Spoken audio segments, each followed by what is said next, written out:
Lebanon में Hezbollah सरगना Hassan Nasrallah ने अपने जहरीले भाषण से एक बार फिर बड़ी तबाही मोल ले ली। पेजर और वॉकी टॉकी धमाके के बाद नसरल्लाह पहली बार टीवी पर बोलते नजर आए। तभी इजराइल ने जंगी जेट से बम बरसाने शुरू कर दिए। लेबनान में कई इलाकों में इजराइल के जंगी जेट उड़ान भर रहे हैं। तो क्या अब हिजबुल्लाह 72 मिलिशिया ग्रुप के साथ मिलकर नेतन्याहू से युद्ध शुरू करने जा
करने का सायरन बज गया है। वजह है ये, इजराइल में हिजबुल्लाह के रॉकेट इंसानी बस्तियों में गिरे हैं।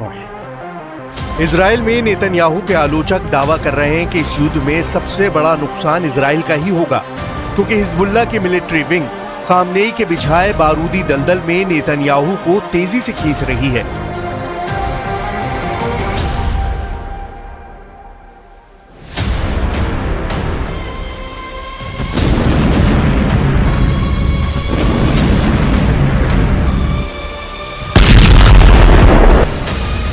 गाजा युद्ध में उलझे नेतन्याहू को खामनेई के प्लान के हिसाब से Hezbollah chief Nasrallah Lebanon front पर उलझाने की कोशिश में जुटा है, जिसमें यमन के हूती विद्रोही लड़ाकों के top commander Abdul Malik Houthi पूरी तरह से मदद कर रहा है। इन तीन फ्रंट पर आर पार का युद्ध शुरू हुआ तो इजराइल को घेरना आसान होगा, जिसके बाद चौथा फ्रंट ईरान खोलकर इजराइल से इस्माइल हानिया की मौत का हिसाब बराबर करेगा। खामनेई बस इसी दिन के इंतजार में शांत बैठे हैं कि इजराइल लेबनान में अपनी सेना उतार दे। अगर ये बारूदी बैटल ग्राउंड धधकने लगा तो इजराइल 4 दुश्मनों से एक साथ युद्ध करने को मजबूर हो जाएगा।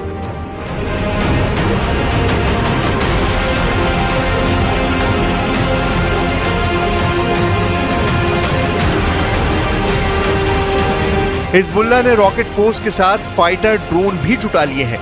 हिजबुल्लाह लड़ाके इजराइल में कहां तक मार कर सकते हैं? क्या हिजबुल्लाह लड़ाके अपने दम से नेतन्याहू पर भारी पड़ सकते हैं? आखिर हिजबुल्लाह का वॉर प्लान क्या है, ये जानिए। उससे पहले इस युद्ध के मास्टरमाइंड का गेम भी समझ लीजिए। हिजबुल्लाह लड़ाकों की वफादारी किसके लिए है, ये भी जान लीजिए। हिजबुल्लाह ईरान समर्थित लड़ाका गुट है, लेकिन ये समर्थन सिर्फ हथियार और फंडिंग तक सीमित नहीं है। ईरान के सुप्रीम लीडर अली खामनेई ही अघोषित तौर पर इन शिया मुस्लिम फाइटर्स के टॉप कमांडर भी हैं।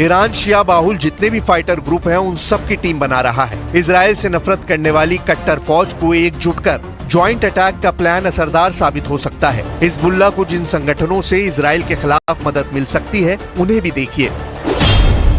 इजराइल के खिलाफ लेबनान का अमल मूवमेंट गुट हिजबुल्लाह का सबसे बड़ा साथी बनेगा। लेबनान में अमल मूवमेंट की हिजबुल्लाह की तरह राजनीतिक और मिलिट्री विंग है। अमल मूवमेंट के लेबनान संसद में सबसे ज्यादा 14 सदस्य हैं। मुस्तफा चमरान का बनाया अमल मूवमेंट इजराइल से 1978 में युद्ध लड़ चुका है। लेबनान से बाहर हिजबुल्लाह के साथ पाकिस्तान की ज़ैनब ब्रिगेड जुड़ेगी। ज़ैनब ब्रिगेड में ज्यादातर ईरान के शिया मिलिशिया लड़ाके हैं। सीरिया के गृह युद्ध में ज़ैनब ब्रिगेड ने बहुत बड़ा योगदान दिया था। इराक की पॉपुलर मोबिलाइजेशन फोर्सेस हिजबुल्लाह के साथ वॉर जोन में मौजूद रहेंगी। इराक के शिया लड़ाके गुट हिजबुल्लाह के सबसे ताकतवर पार्टनर हैं, जिसमें 67 ग्रुप के फाइटर शामिल हैं। इराक में पॉपुलर